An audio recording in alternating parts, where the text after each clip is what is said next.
자, 여러분 23강 이론 관련해서 비유동부채와 부채와 관련된 분기 연습을 같이 한번 해보도록 할게요. 자, 볼까요? 자, 여러분 비유동부채는 1년 이후에 결산일로부터 1년 이후에 상환돼야 될 부채를 말합니다. 대표적으로는 장기차입금이 생각이 나네요. 그죠? 장기차입금은 1년 이후에 결산일로부터 1년 이후에 상환해야 될 차입금을 말한다는 거. 자, 여러분 다만 3년 후에 갚기로 하고 내가 장기 차입을 했다가 시간이 지나서 올해 단기 말에 1년 이내에 갚아야 될 시점이 왔다면 그때는 유동부채가 돼야 되잖아요. 그때는 만약에 기간이 지나서 단기 결산일에 1년 이내로 상환기간이 도래한 경우에는 유동성 장기부채라는 유동부채로 계정 과목을 대체하면 됩니다. 이 부분에 대해서는 뒤에 결산 쪽에다가 또 설명을 해놨으니까 그때 가서 또 다시 한번 설명을 하도록 할게요. 그냥 가볍게 인지만 하고 계셔주시면 됩니다. 자, 그 다음에 조금 어려운 얘기 해야 되겠네요, 여러분. 퇴직급여 충당부채라는 개정 과목이에요. 자, 여러분 이건 또 뭔가 싶죠? 예, 특히 회계를 처음 공부하는 사람의 입장에서는 용어들이 굉장히 생경스러운데 여러분 요 충당부채라는 것은 추정부채다 그렇게 이해하시면 돼요. 추정부채. 자, 여러분들 퇴직금을 회사가 이제 직원한테 줘야 되잖아요. 퇴직금의 경우에는 이제 1년 이상 근무를 하게 되면 퇴직금을 지급을 해야 됩니다. 법적으로 다 의무가 있는 거죠, 회사는. 자, 근데 이제 퇴직금을 지급할 때 주의사항이 뭐가 있냐면, 만약에 매년 퇴직금이 500만 원씩 쌓인 직원한테 10년간 근무한 직원한테 자, 500만 원씩 매년 퇴직금이 누적돼서 10년 근무한 직원한테 나중에 5천만 원을 지급해야 되잖아요. 그죠? 500만 원씩 매년 퇴직금이 쌓였다고 했을 때 10년간 근무했다고 치면 단순 계산하면 5천만 원의 퇴직금이 있는 직원이에요. 그럼 이 직원한테 회사가 5천만 원의 퇴직금을 지급했을 때 자, 현금 5천만 원, 5천만 원, 그 다음에 퇴직급여 5천만 원 이렇게 비용으로 만약에 처리를 하게 되면 어떤 문제가 생길까 한번 생각해 보면 이 5천만 원 퇴직급여라는 이 비용은 10년 동안의 비용이 누적된 거잖아요. 그럼 우리가 퇴직금 비용을 지급했을 때 현금으로 그 지급한 그 시점에 비용으로 그냥 한 번에 처리를 해버리면 이 수년간의 누적된 퇴직금 비용이 한 번에 몰아서 그 해 그냥 비용으로 들어가 버리는 거죠. 여러분 이게 올해 5천만 원이 퇴직금 비용이 발생한 거 아니잖아요. 그죠? 이거는 10년 동안 매년 500만 원씩 비용이 발생된 거잖아요. 그럼 이거를 과연 현금이 나갔을 때 그냥 이걸 한 번에 누적해서 비용으로 처리할 수는 없잖아요. 그럼 어떻게 하냐면 우리 회계는 수익과 비용을 발생주의로 인식을 해요. 발생주의라는 건 뭐냐 하면 현금이 나가지 않았다 하더라도 비용이 발생됐다면 비용을 인식을 하는 거죠. 인식이라는 건 기록한다는 얘기예요. 그러니까 퇴직금을 이렇게 처리하는 거예요. 매년 퇴직급여 500만 원, 그 다음에 퇴직급여 충당부채 500만 원, 매년 그 해 발생한 퇴직급여 비용만을 기록해 주는 거예요. 그랬다가 퇴직금 5천만 원을 줬을 때는 이 충당부채를 상환한 걸로 보는 거죠. 이게 보다 합리적인 생각이겠죠. 그죠? 여러분이 생각해도. 자, 우리 회계는 현금주의로 인식을 하지 않아요. 수익 비용을. 발생주의로 인식한다는 거예요. 그러니까 종업원이 1년간 근무해서 퇴직금이 발생했다면 퇴직을 안 했다 할지라도 퇴직금 비용이 발생된 게 맞으니까 연말에 결산할 때 이렇게 퇴직급여 충당부채로 기록을 해놓는 거예요. 그랬다가 나중에 퇴직금을 줬을 때는 이 충당부채를 상환한 걸로 보는 게 수익비용 대응 원칙에도 맞는 거죠. 그렇죠? 자, 그래서 그럼 요 사례를 보시면 자, 21년도 12월 31일 날 전 직원의 퇴직금 추계액이 1,200만 원이었대요. 여러분 이 추계액이라는 단어는 뭐냐면 퇴직금을 연말에 추정해서 계산한 금액입니다. 그럼 퇴직금을 추정해서 계산해 봤더니 전 종업원이 12월 말일을 기준으로 퇴사한다고 했을 때 퇴직금이 1,200만 원이 발생이 됐다. 그러면 현금이 나가지 않았다 하더라도 우리는 연말에 퇴직급여라는 비용의 발생, 자, 이것도 지급해야 될 의무가 있잖아요, 법적으로. 회사는. 그래서 퇴직급여 충당부채라는 부채로 인식을 해주는 거예요. 자, 그런데 여러분, 그 다음에 22년도 1월 달에, 자, 직원이 퇴사해서 퇴직금 200만 원을 지급하게 됐대요. 그럼 여러분, 이때는 차변에 퇴직급여로 하는 게 아니라 뭘 상환한 걸로? 그렇죠. 이 퇴직급여 충당부채를 갚은 걸로 보는 거예요. 이해하시겠죠, 여러분? 자, 그런데 그럼 퇴직금도 소득이기 때문에 지급할 때 회사가 퇴직소득세를 떼고 줘야 됩니다. 그래서 예를 들어서 퇴직소득세가 10만 원이 있었다 그러면은 직원한테 190만 원만 주고 10만 원은 직원을 대신해서 회사가 갖고 있다가 대신 내는 거죠. 이럴 때 쓰는 개정 과목이 예수금이었죠. 그래서 예수금으로 잡아놨다가 예수금을 납부하게 됩니다. 자, 근데 여러분 22년도 12월 31일 날 전 직원이 퇴사한다고 했을 때 퇴직금 추계액이 1,500만 원으로 또 추정이 됐어요. 자, 퇴직금은 매년 말 바뀌겠죠. 그죠?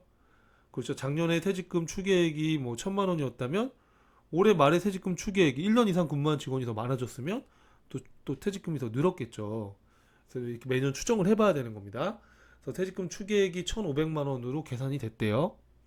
자, 여러분 요때 주의하실 거는 요 추계액이라는 말은 올해 발생된 것만을 말하는 게 아니라 처음부터 현재까지의 누적 금액이에요. 누적.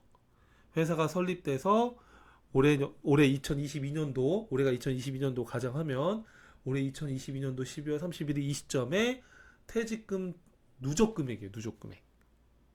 자, 그런데 여러분 우리가 퇴직금 작년도 말에 1200을 잡아놨다가 이 중에 200만 원의 퇴직금을 줘서 지금 퇴직급여 충당부채가 1000만 원이 남아있는 상태죠. 그 1000만 원이 이 1500만 원 안에 들어가 있는 거예요. 그 1000만 원을 포함해서 1500이 된 거예요. 퇴직금이. 이해하시겠어요? 그러면 퇴직금 추계액이 1500인데 지금 퇴직급여 충당부채를 잡아놓은 게 1000만 원이 있으니까 올해 추가로 발생된 퇴직급여는 얼마예요? 그렇죠. 500만 원만 발생된 거죠. 추가로. 그러니까 1500만 원은 1000만 원이 이미 들어가 있는 겁니다. 자, 그래서 이 누적된 1500에서 기존에 잡아놨던 충당부채 잔액을 빼고 나머지가 올해에 발생된 금액이 되는 거죠. 그럼 이 500만 원을 자, 이 500만 원을 이게 2023년도네요, 여러분. 그래서 2023년도 시점에서 1,500입니다. 그래서 요 1,500에서 1,000만 원을 뺀 500만 원을 차변의 퇴직급여, 대변의 퇴직급여 충당부채로 잡아주는 거예요. 이해되실까요? 자, 전산회계 2급에서는 이게 중요성이 사실은 높지는 않아요. 하지만 어차피 여러분들 나중에 또 전산회계 1급도 도전하실 거니까 이렇게 해서 한번 정리를 미리 해놓으시면 전산회계 1급에서 또 도움이 많이 될 겁니다. 자, 이렇게 퇴직금은 현금으로 지급했을 때 한 번에 비용으로 처리하는 게 아니라 발생주에 입각해서 매년 말 퇴직급여 충당부채로 잡았다가 퇴직금을 지급했을 때는 충당부채를 갚은 걸로 이렇게 보는데 퇴직금을 매년 말 설정을 할 때 퇴직금 추계액은 누적된 거니까 퇴직급여 충당부채 잔액이 있다면 그걸 뺀 나머지를 단기에 발생된 걸로 봐서 매년 말 퇴직급여 충당부채로 기록을 한다는 거 그렇게 해서 정리를 하면 되겠습니다. 자, 그 다음에 뭐가 나와 있죠? 자, 그 다음에 사채네요. 자, 사채도 전산회계 2급 범위를 좀 오버하는 거예요. 그런데 이것도 설명을 안 드리긴 그래서 간단하게만 설명을 할 거고요. 자, 설명을 들었는데 좀 내용이 어려워도 가볍게 보고 듣고 넘어가시면 됩니다. 자, 전산회계 1급에서 제가 완벽하게 논리 정리를 해드릴 거니까 전산회계 2급 단계에서는 이런 게 있구나 라는 거 정도도 괜찮습니다. 그러니까 부담 갖지 마시라는 거예요. 자, 여러분 사채라고 돼 있죠. 사채 그러면 막 그 깡패들 생각나요. 그죠? 막 빚 달라고 독촉하고 그런 사채의 의미는 아니고요. 회사가 발행한 채권을 말하는 거예요. 사채라는 건. 자, 여러분 기업에서는 자금을 조달할 때 은행에서 꼬을 수도 있지만 은행에서 꼬우는 거는 한계가 있잖아요. 그죠? 은행에서 빌리는 건 한계가 있으니까 일반인들한테 요 채권 증서를 발행하는 거예요. 이렇게 채권 증서를 발행해서 자, 이 사채 뭐 사채 한 장당 10,000원짜리 사채인데 매년 말 10%의 이자를 드릴게요. 라고 이렇게 채권을 발행해서 기업에서 자금을 조달하게 되는 거예요. 자, 그러면 이런 채권을 기업에서 발행했다. 예를 들어서 삼성전자에서 이런 채권을 발행했다. 그러면 요 이자를 얻을 수 있는 거니까 여유자금 있는 사람들은 이런 채권에 투자를 하겠죠. 자, 그런데 여러분들 문제는 뭐냐면 지금 이 기업에서 1년 후에 10,000원을 드릴게요 라고 해서 10% 매년 10,000원 매년 10% 이자를 드릴게요. 10,000원의 채권을 발행했어요. 예를 들면 여기 3년짜리 채권을 발행했다고 해볼게요. 3년 만기 채권을. 그래서 매년 요 10,000원의 10%인 1,000원씩 이자를 주고 3년 후에는 이 10,000원을 갚기로 하고 이 채권을 발행한 겁니다. 자, 그런데 이 채권을 투자하려는 투자자의 입장에서는 지금 10,000원짜리 채권을 다른 회사 거를 투자를 하게 되면 이자를 12%를 주고 있어요. 그럼 여러분 굳이 이 회사의 채권을 투자할 필요가 없잖아요. 다른 채권 똑같은 10,000원짜리 채권 투자하면 12%의 수익을 주는데, 그쵸? 그러면 이 기업이 발행한 이 채권을 사려고 하지 않겠죠. 그러면 여러분 이 채권의 가격이 10,000원보다 떨어지게 돼요. 왜냐하면 수요가 없으니까. 이 채권을 사려는 사람들이 없으니까요. 그러면 이 채권은 요 기재되는 액면 금액 10,000원보다 낮게 발행될 수 있는 거예요. 그런 걸 할인 발행이라고 합니다. 자, 다시 한번 말하지만 사채는 전산회계 2급에서 중요성이 높지 않습니다. 그러니까 가벼운 마음으로 들어주시는 거예요. 자, 액면 이자율이 10%인데 만약에 다른 채권에 투자하게 되면 8%의 수익을 얻을 수 있다 그러면 이 10%짜리를 살려고 하겠죠, 사람들이. 그럼 수요가 많아지니까 이 채권의 가격은 어떻게 되겠어요? 이 표시된 10,000원보다 더 높게 형성되겠죠? 이런 걸 할증 발행이라고 합니다. 그래서 우리가 주식도 주식 가격이 있잖아요. 그쵸? 시세가. 채권도 이렇게 채권 가격이 존재합니다. 그래서 자, 이렇게 기업에서 자금을 조달할 목적으로 이런 채권을 발행하는 걸 사채라고 하는데 이 사채 발행했을 때 어떤 식으로 기록하는지 한번 보시죠. 자, 사채를 발행할 때 액면 발행이 있고 할인 발행이 있고 할증 발행이 있어요. 액면 발행은 지금 10%의 액면이자로 적혀 있는데 지금 시장에서도 10%를 주는 거예요. 그러면 이 10,000원으로 가격이 되게 됩니다.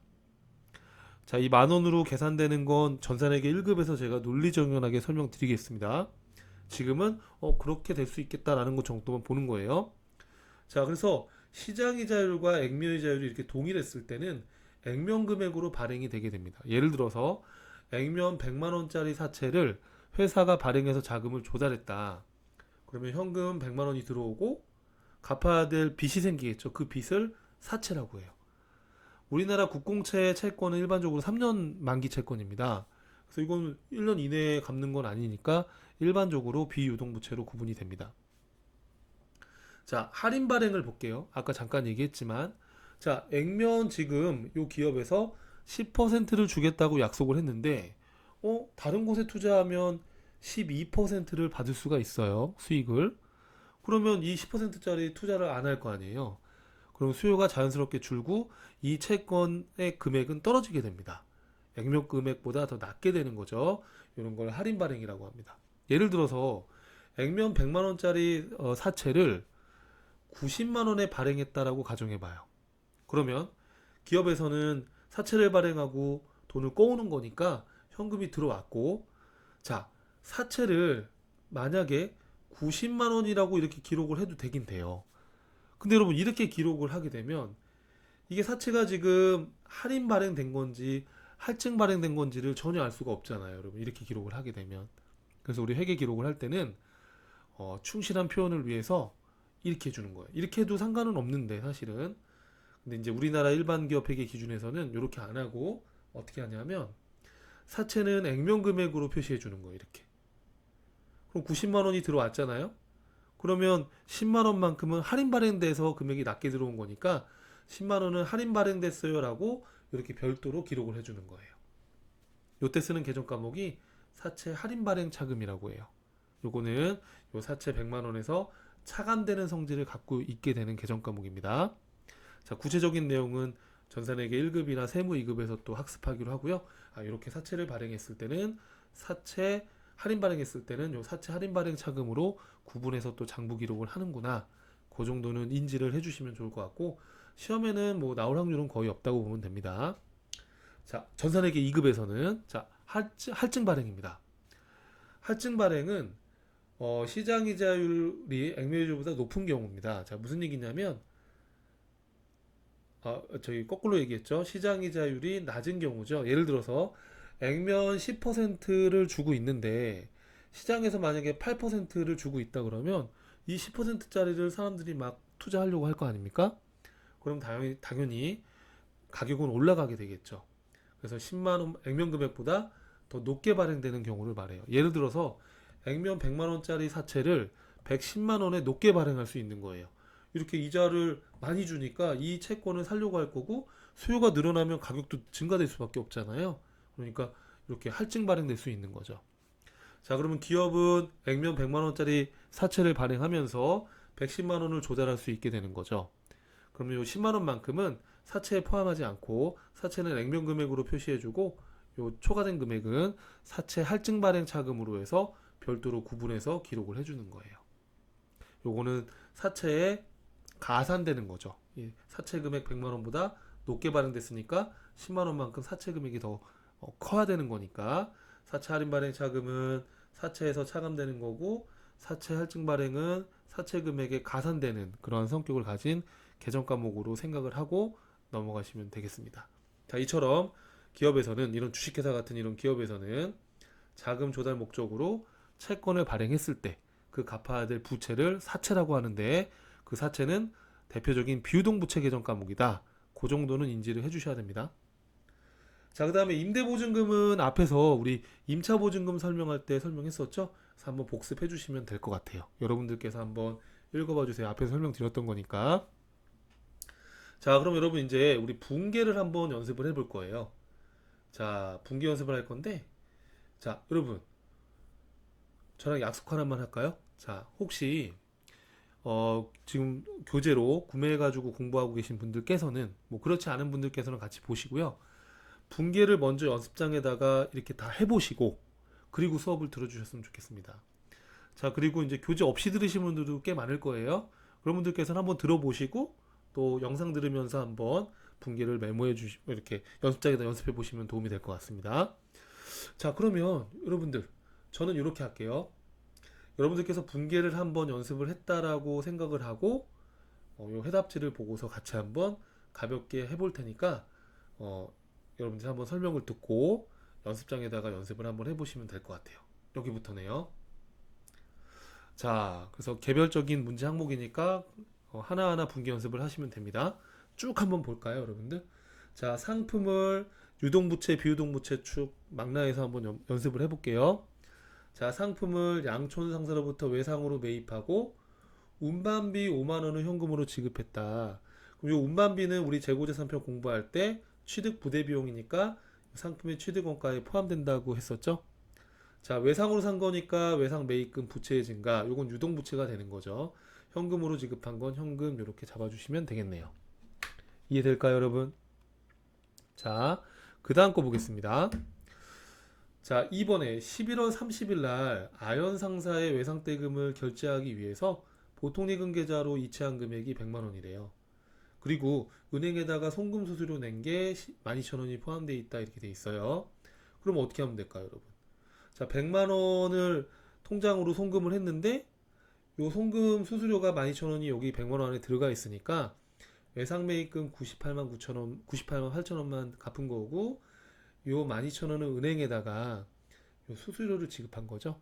그래서 판이라고 적어 놓은 건 판매비와 관리비로 구분된다, 그 뜻입니다. 자, 세 번째예요. 미래 상사의 상품을 1,000만 원에 판매하기로 계약을 하고 계약금 200만 원을 보통예금으로 받았대요. 그럼 여러분 우리 이거 뭐라고 그랬어요, 아까? 자, 물건을 판매하기 전에 돈을 미리 받으면, 그렇죠, 선수금이라는 부채로 기록을 해주시면 되는 거예요. 자, 여러분 요 문제는 실전 기출 문제예요. 제가 만든 문제가 아니고요. 그러니까 시험도 요 정도 수준으로 나온다 이렇게 보시면 되겠습니다. 자, 그러니까 여러분들 조금 어렵다 하더라도 하다 보면 되겠지 이런 마음으로 포기하지 않고 하시다 보면 충분히 여러분들 자격증 딸 수 있으니까요. 기운들 내시고 쭉 갈게요. 자, 4번입니다. 상품 600만 원을 판매하기로 계약을 하고 계약금을 현금으로 받았대요. 10%를. 그러면 현금이 들어오고 마찬가지로 물건을 아직 보내주기 전에 돈만 미리 받은 거니까 뭐예요? 그렇죠. 선수금이라는 부채로 기록을 해주시면 되는 거예요. 중복되는 문제들이 많이 나와요. 왜냐하면 제가 10회분의 기출문제를 파트별로 구분해 놓은 거여서 기출문제가 나왔던 패턴의 문제들이 또 나오기도 하다 보니까 그걸 빼려고 했었는데 여러분들 입장에서 한번 계속 반복해서 한번 메모해 보시라고 넣어놓은 겁니다. 여러분 생각에 아니 했던 패턴 비슷한 문제를 왜 또 하지 이렇게 생각하실 수 있는데 반복해서 하셔야지 또 기억이 나거든요. 그런 목적으로 넣어놓은 거니까 여러분 좀 이해해 주세요. 자, 5번입니다. 자, 인천 상사에서 판매용 컴퓨터 1000만 원과 그 다음에 업무용 컴퓨터 200만 원을 매입했다 이렇게 되어 있네요. 그럼 판매용 컴퓨터는 뭐겠어요? 그렇죠. 상품이죠. 업무에 쓰는 컴퓨터는 뭐겠어요? 유형자산에 해당하는 비품이 되겠죠. 자, 그런데 요 판매용 컴퓨터와 관련해서 어음을 발행해서 준 거는 상거래니까 지급어음이 맞지만 이 비품과 관련된 어음 발행한 거는 어음을 발행했다 할지라도 그렇죠. 상거래가 아니니까 뭘로 한다? 미지급금으로 한다. 요것만 주의해 주시면 되는 거예요.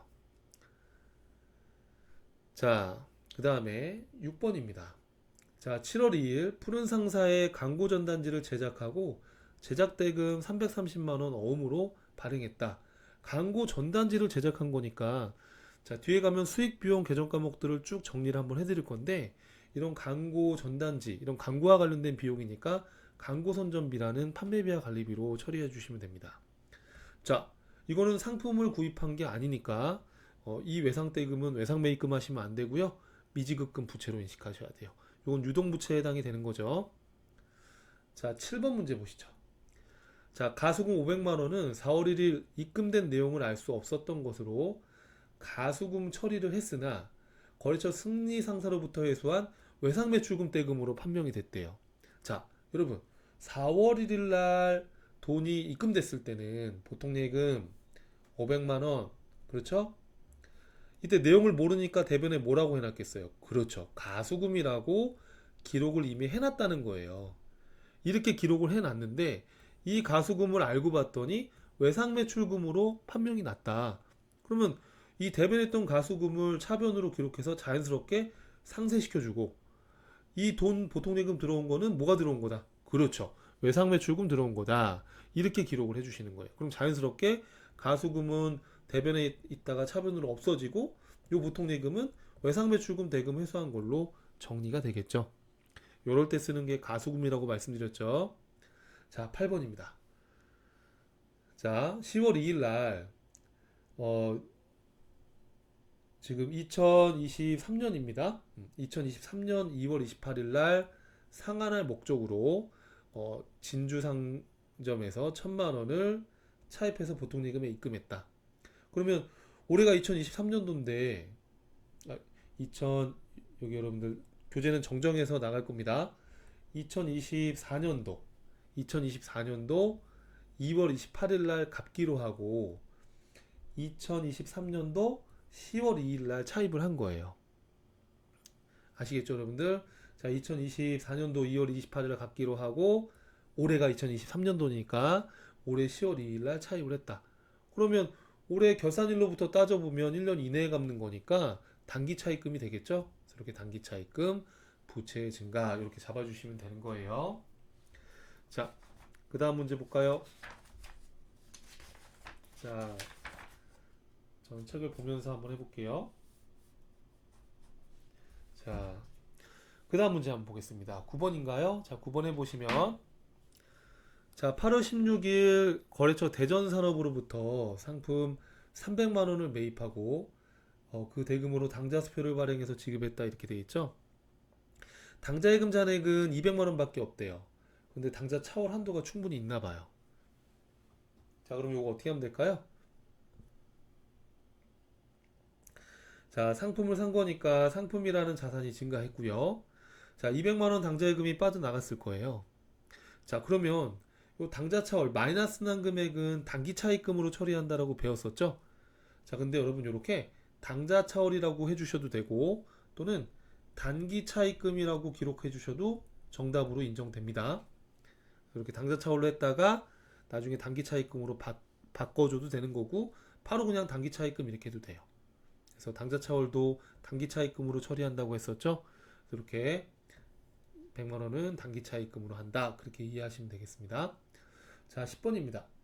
10월 11일 날 상품 170만 원을 매입하고 당좌 수표를 발행하여 지급하였다. 자, 마찬가지 내용 30만 원이 있는데 한도가 500만 원이나 있으니까 충분 한도 범위 내죠. 마찬가지로 차변의 상품 170만 원, 30만 원은 당좌예금이 나가고 마이너스 난 금액은 당좌 차월 또는 단기 차입금. 단기 차입금으로 기록해도 정답으로 인정이 됩니다. 자, 11번이네요. 12월 27일 날 희망은행으로부터 자, 요것도 연도가 24년도예요, 여러분. 24년도예요. 이것도 정정해서 나갈 거예요. 24년도 12월 20일 날 상환하기로 하고 3천만 원을 차입해서 보통예금 입금했다. 당연히 뭐겠어요? 그렇죠. 단기 차입금이죠. 4월 2024년도 12월 20일인데 자, 우리가 장기다 단기다를 따질 때에는 결산일로부터 따지는 거예요. 여러분 판단할 때 그러면 23년도 12월 31일부터 판단해 보면 요때를 기준으로 하는 거예요. 그러면 1년 이내잖아요. 그죠? 12월 20일이니까 요때는 단기 차입금으로 구분해 주시면 되는 거예요. 알겠죠? 11번도 제가 정정해서 여러분들 정정하도록 하겠습니다. 자, 그 다음에 12번입니다. 11월 30일 날 서현 상사의 외상 매입금 422만 원을 약정기일 이전에 지급함으로써 자, 2만 원을 할인받고 잔액은 당좌 수표를 발행해서 지급했다. 외상 매입금을 갚은 거니까 외상 매입금이라는 부채가 줄겠죠. 자, 당좌예금을 지급했는데 2만 원 할인받았으니까 420만 원만 지급했고 자, 요 할인받은 금액을 우리가 뭐라고 했었죠? 요거는 여러분 재고자산 편 보시면 나와 있을 거예요. 그래서 이걸 매입 할인으로 해서 할인받은 금액만큼을 요것만큼 재고자산의 취득원가가 줄어든다고 했었죠. 그래서 이런 경우를 우리는 매입 할인이라고 하는 거예요. 우리 한번 복습해 보면 상품 구입하고 반품으로 돌려보내는 걸 매입 환출이라고 했었고 값을 깎는 걸 매입 애눌이라고 했었고 대금을 조기에 상환해서 할인받는 걸 매입 할인으로 한다고 했었죠. 자, 여러분 이렇게 자꾸 보셔야지 또 기억이 납니다. 자, 13번이에요. 자, 7월 12일 날 울산 중고나라에서 영업부 비품 에어컨을 110만 원에 구입하고 다음과 같이 하나카드로 결제했다. 자, 그러면 어떻게 되겠어요, 여러분? 자, 비품이라는 자산이 증가하고 카드로 했으니까 돈이 바로 빠져나가지 않잖아요. 미지급금이라는 부채로 인식을 해주시면 되는 겁니다. 자, 14번 볼까요? 여러분 조금만 더 힘내주시고요. 자, 영업부 신입 직원의 명함을 인쇄하고 55만원 어음을 발행해서 지급했다.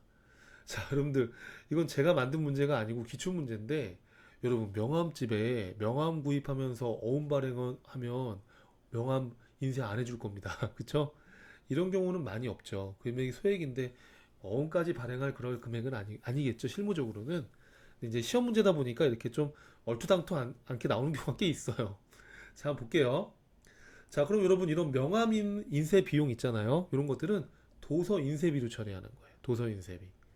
이 비용은 나중에 한번 또 종합 정리를 할 거예요. 자, 이거 어음 발행했다 할지라도 지급어음이라고 하면 안 돼요. 미지급금이라는 부채, 유동부채로 잡아주시면 되는 거죠. 자, 15번입니다. 직원 유니폼 66만 원에 제작하고 신한카드로 결제했다. 그러면은 이런 종업원들 유니폼 비용 같은 것들은 복지후생 차원에서 들어가는 비용으로 봐요. 그래서 복리후생비라는 비용 계정 과목을 써요. 복리후생비라는 비용이 발생했고 카드로 했으니까 당연히 미지급금이라는 부채로 잡아주는 게 맞겠죠. 자, 16번이에요. 11월 20일 날 신입사원들에게 지급할 소모품을 15만 3천 원을 구입하고 신용카드로 결제했나봐요. 비용 처리하라고 되어 있네요. 자, 이렇게 소모품을 구입했을 때 비용으로 하라는 건 뭘로 하면 되겠어요? 이런 비용을 소모품비라고 합니다. 자, 그리고 카드로 했으니까 미지급금 이렇게 잡아주시면 되는 거죠. 자, 그 다음 거 볼까요? 자, 직원 체육 매출처의 매출처의 체육 행사에 지원을 해준 거네요. 자, 우리 회사 직원들 체육 행사가 아닙니다. 이런 거는 거래처에 접대한 거예요. 그래서 여러분 거래처에 접대한 비용을 접대비라고 해요. 접대비라는 비용의 발생으로 기록하고 카드로 구입했으니까 돈이 아직 바로 안 나갔죠. 미지급금이라는 유동부채로 기록을 해주는 거예요. 그럼 이제 다음 달에 요 카드 대금을 갚았을 때는 차변의 미지급금이 줄어들면서 통장에서 빠져나간 걸로 기록하면 되겠죠. 자, 그 다음에 신한상사에서 할부로 구입하고 미지급금으로 처리했던 차량 할부금을 갚았대요. 자, 차량을 구입했을 때는 차변의 차량 운반구 할부로 구입했을 때는 미지급금 이렇게 해서 부채로 기록을 해놨는데 요 할부대금 미지급금을 갚은 겁니다.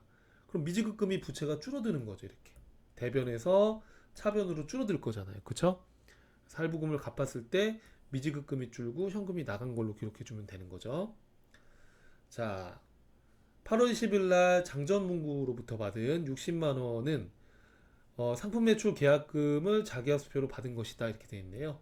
그럼 이건 선수금으로 하기로 했었죠. 자, 20번 업무용 오토바이 주유비를 신용카드로 결제하고 다음과 같이 카드 전표를 받았다. 여러분 이런 오토바이 이런 거 승용차 운반용 트럭 이런 건 차량 운반구라고 했었잖아요. 차량 운반구에 들어가는 이런 주유비나 뭐 차량 수리비나 뭐 차량 정기주차 요금이나 이런 차량 유지와 관련된 비용을 차량 유지비라고 해요. 이 비용 수익 계정 과목들은 뒤에서 다시 한번 종합 정리가 될 거예요. 지금은 이렇게 차량 유지비라고 하는구나. 이렇게 이해하고 넘어가시면 돼요. 그래서 이런 차량 주유비는 차량 유지비라는 비용으로 기록하는 거예요. 당연히 카드니까 미지급금하면 되겠고. 자, 영업사원 김창원에게 9월달 급여를 다음과 같이 보통예금으로 줬다. 우리 종업원들한테 지급한 월급은 급여라는 비용으로 기록해요. 비용 파트에 가면 또 나옵니다.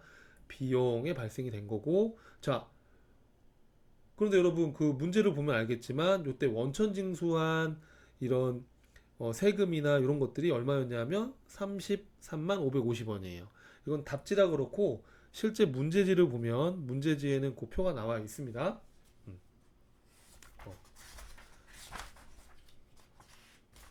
교재 보시면은 페이지를 제가 또 교재를 보면서 하시는 분들도 있으니까요. 124쪽에 나와 있어요. 124쪽에. 자, 그래서 이렇게 해서 자, 거기 급여표에 보시면은 어때요, 여러분들? 그 소득세랑 이런 4대 보험료 뗀 거는 예수금으로 잡았다가 이제 납부를 하는 거죠. 자, 22번. 종업원 급여 지급 시에 원천 징수했던 근로소득세 44만 원과 지방소득세 4만 원을 현금 납부했다. 그러면 요 예수금이 줄어들겠죠. 그죠? 자, 23번입니다. 건강보험료 25만 원을 현금으로 납부했대요. 근데 이 중에 반절 50%는 회사가 부담하는 거니까 12만 5천 원 직원이 부담하는 거는 월급 줄 때 대변에 예수금으로 잡아놨을 거니까 예수금 납부한 걸로 하고 요 회사가 부담하는 부분은 회사의 복리후생비로 한다고 했었죠. 이렇게 해서 정리하시면 되겠고요. 자, 11월 10일 날 급여 지급 시 공제한 소득세 국민연금과 회사 부담분 국민연금을 지급했다. 자, 그러면 국민연금 25만 원 하고 회사가 부담하는 다시 여기 보시면은 자, 여기 보시면은